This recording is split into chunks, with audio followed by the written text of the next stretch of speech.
Hey guys, so Crossover Breakers is right around the corner and we are basically getting two very meta-relevant archetypes in Ryzeal and Malice. So what I wanted to do is go through some of the topping OCG lists for Ryzeal and just sort of map out, the most common ratios for the deck or some, extra deck tech choices, as well as a lot more in terms of like hand traps and board breakers that are played in Ryzeal. So, definitely let me know if this video is helpful, and I'd like to do it for Malice as well. And as always, definitely go check out those discount codes for Yu-Gi-Oh! Supplies as well as singles. And I also want to make a big shout out to YGOProduct.com as well, because they also keep track of OCG topping lists. So definitely go check them out. So let's just get started with some basic stats, and we are going to start with deck size. And the reason I provide this is, before any match starts, when you're sitting across from your opponent, you're allowed to ask them the size of their deck, just because sometimes that might give out what they're playing, right? Because if they're like 47, 48, for example, depending on the point in the format, it could have been easily branded Despia, for example. So, for this one though, it looks like most decks are on 40 slash, maybe 41. So it's probably not going to give out anything there, but, nice to know. Now, in terms of the most common ratios for the core cards, the main deck cards at least for Ryzeal, so this seems actually pretty established. So if you're looking to get that Ryzeal core, at least like what the safe numbers are. So essentially Ice, X, and Sword, as well as Node, they are all 17 lists that were available. I know that's not a lot of lists to work with, but we're dealing with OCG. There's not too much data to work with, but I'm just grateful that something exists, and all of them except for Node were played at 3, with Node just being the one of. Now I am definitely, as maybe some of you as well, having a hard time trying to differentiate what all of the different Ryzeal guys do. So the first one, I'm not going to spend too much time, reading all these descriptions. You can just pause and read them yourself. The way I'm trying to remember this one is that Ice is nice, as in it's the only one that seems to be, we don't need like a Ryzeal monster or an Xyz monster to be able to special summon this one. So that's kind of nice, and nice as in the letter N, in that this only gains the effect when it's normal summon, in terms of being able to special summon a Ryzeal monster from the deck. The other one is X Ryzeal, which I'm sure it's intentional, and that it's easy to remember that it's sending from the extra deck, the Xyz monster, to summon this deck, and it does add a Fire Thunder to the hand. For Sword, I don't have a good one. I'm sorry. I mean, there's an R in Sword. It's the only of the Ryzeal monsters outside of the Ryzeal name in itself where it has the letter R, and it does need a Ryzeal monster in the field or graveyard to be able to special summon it. And it's also a fire, so essentially kind of think of it as like Bonfire, because that's pretty much what it does, except it's light pyro monster. And technically this one's a pyro too, but you know what? It is the one of, so this is probably easier to remember, in terms of being exclusive. So this is something that can special from the graveyard. So now there's actually a fifth Ryzeal monster in the main deck called Palm. This seems to give attack boost. So this was not seen in any of the 17 lists. So I think it's safe to say you can just exclude this from your list as well. It's kind of funny though, because of how reminiscent this deck was to Sprite to begin with. And Sprite also had another main deck monster in Sprite Pixies that also boosts attack. And that one pretty much saw no play as well. So really, really similar. So next we have some of their Ryzeal spells and traps. The field spell Cross, so it looks like a bulk of them were just playing it at 1, but there was actually a decent chunk playing this at 2, so kind of keep that in mind. Maybe that one is not as established, but the plugin is established. This is the one that specials. And then the Plasma Hole Trap, there were 2 lists that did not play this. I don't actually know if it was like a deck list error or if they really did intentionally choose not to play it, because the trap seems pretty dang good, because not only does it provide the pops, but it can also Xyz summon on your opponent's turn, and you can actually use both effects in the same turn, it looks like, which is really crazy, and making a Bagooska on your opponent's turn seems pretty deadly. And I just want to quickly highlight the cross, just because in that image, of course, it was in Japanese, but this is the English translation. I think the one that really matters the most and what scares people is just the fact that it can negate the monster effect on resolution, which is very different than what we're used to, and maybe this is sort of a new direction that Konami starts taking with the cards. I'm kind of interested to see how strong that effect ends up being, but I am glad that I actually read the card again, because originally I thought it was just any card that would negate at resolution, so I thought maybe board breakers wouldn't be very good, but it looks like it's actually just monster effects, so definitely read your cards. Okay, now these cards, they're not actually available for us, at least the 7th Tachyon. This is coming in Maze of the Masters, I believe. The 7th Ascension, essentially it looks like this spell adds the 7th Tachyon, which 7th Tachyon then kind of just improves consistency for Ryzeal being able to add a monster there. I've seen in the DB Grinder replays some players running, let's say, Small World. I don't know how effective that is. There's actually some Pot of Desires being played as well, especially even in the OCG list. I didn't put it in the video, but most were playing Pot of Desires. Even one list was playing Prosperity instead.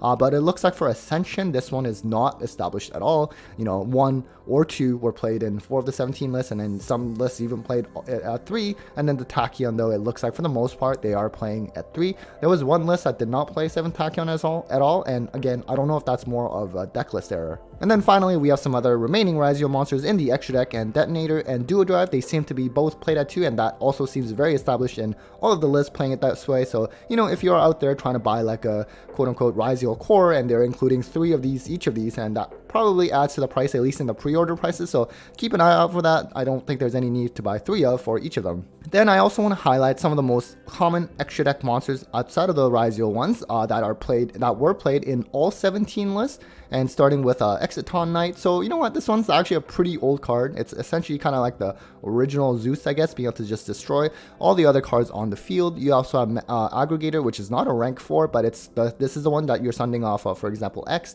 I guess when you go second, that can help provide some negates on the opposing board, and also going first, you can detach this from your own Xyz monster and negate another card. So this was a super from Darkwing Blast, which I believe has been going up in price lately.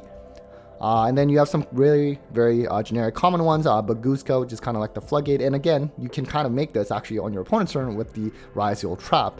There's also obviously going to be Abyss Dweller. That was actually not seen in every 17 list though, so these ones were at Dugaris as well. So I'm interested in which effects they use the most, maybe the draw effect and maybe even the attack modification effect just for the OTK, but who knows, maybe there's something worth splashing from the grave. Definitely let me know if you have been testing with Ryzeal already. Also, Utopic Ray Lancer. I'm probably missing something here because this seems to provide, essentially like double attack kind of effect, but it's interesting because there's also Twins of the Eclipse, which for us actually is not actually available. It's going to be out in Supreme Darkness in January, but this one also seems to have a double attack effect, so I'm not entirely sure why you're playing both in all 17 lists, so definitely let me know if I am missing something. Maybe they kind of work together somehow, I'm not really sure, but at least it does provide OTK. I also wanted to quickly highlight some quote-unquote tech choice extra deck monsters, in that it was only seen in 1 of the 17 lists for each of these that I'm going to show. The first one being Exosister Astrofuel. So I'm gonna assume they only use it for like the final effect, which is essentially detach a material and target a monster your opponent controls and return to the hand. So I guess some board breaking capabilities. You have number 102, seems to sort of have the attack and negate the effect of a face-up monster. You also have some Mathmech cards. We haven't seen these in a while since Circular got banned. So I'm not sure if they can reliably make this with like 4 materials, for example, and just add any spell or trap to hand. And there's the other Laplacian as well. This one obviously in Mathmech it's a lot easier and better to summon off the Super Vectorial because you like make it on the opponent's turn, and then you can just sort of get rid of a card on the hand, like the monster on the field, as well as a spell or trap. If they can make this, I guess that's pretty sick. And then also there's the Traptrix Rafflesia. Usually in actual Traptrix decks they were making this so that they can have access to like the Floodgate Trap Hole effect just to protect themselves from Nibiru. I don't know if it's something similar for Ryzeal as well. Now in terms of an overview of the hand traps that are played in Ryzeal, so in the main, it was a median of 14 hand traps, which is kind of funny that nowadays I was actually expecting this to be higher just because of how the game has evolved, which, if you had asked us 2 years ago, this would have been a very high number for a deck that only plays 40 to 41 for the most part, right? And then you have number of hand traps in the side, which is about 5. Now in terms of board breakers, about 2 as a median number in the main deck. So essentially you can kind of think of it as 14 hand traps plus the 2 board breakers. That's about 16. In terms of non-engine, it'll probably be a little bit higher because technically, let's say cards like Call by the Grave or something like that that you could also consider as non-engine, that wouldn't really fall under hand trap or board breaker. So again, it will probably be a little bit higher in terms of non-engine space.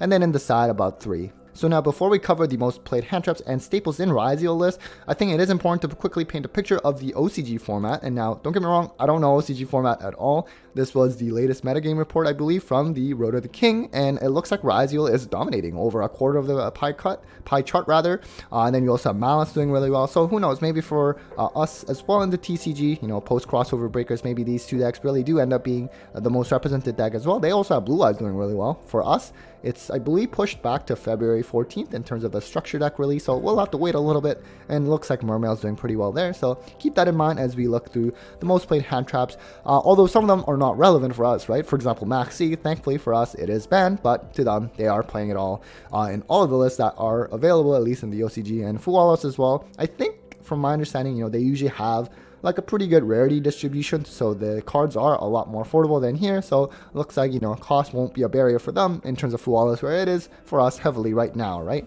And then Valor was also popular. So all of these ones, I don't think it's really exclusive to the format for now, for this at least.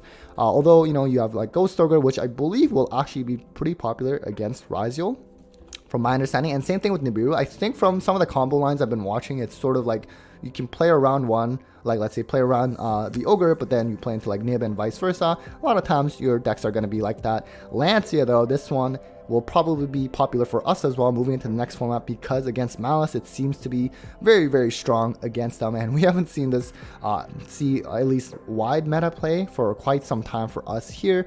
Retaliating Sea is an interesting one. So this is kind of like baby dimension shifter. It's, I think I would say, probably a little format dependent too, right? Because this you can only use it if your opponent activates a spell card that special summons a monster. So I don't know in the format. I have no idea, like, in terms of the new modern iteration of Blue Eyes, once the structure deck releases, I'm gonna guess they have like a spell card that maybe special summons, and then maybe Retaliating Sea is good for them. Again, I'm not too sure about that deck, but obviously against something like Malice, you don't want them to banish everything, because that's what they want to do, and that's why you play Lancia. So interesting that they are prioritizing Retaliating Sea over Shifter, although I guess in the OCG, I think Shifter is at 2, so that might play a little factor.